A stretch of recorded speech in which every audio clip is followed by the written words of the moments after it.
While Geoffrey Chaucer is known as the father of English poetry, he had a close friend whom he called Moral Gower. His name was John Gower.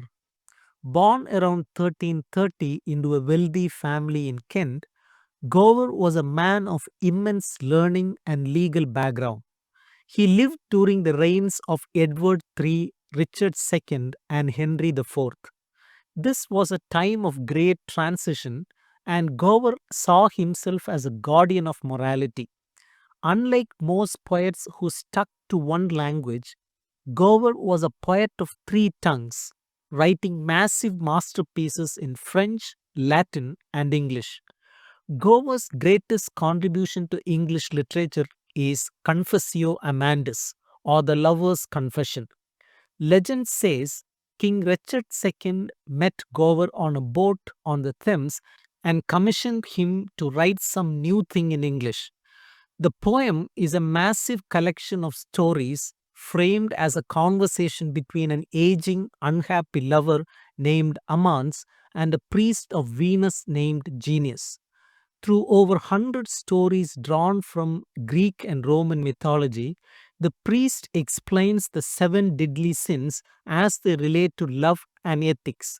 Ultimately, the lover realizes he is too old for the follies of romance and is told by Venus to return to a life of reason and prayer. Gower is the only major poet of his age to write three distinct masterpieces in three different languages: Miru de l'Homme in French, Vox Clemandis in Latin, and Confessio Amandus in English. While Chaucer was experimental and funny, Gower was clear, consistent, and formal. He used a plain style of English that was easy to read and set a standard for narrative poetry.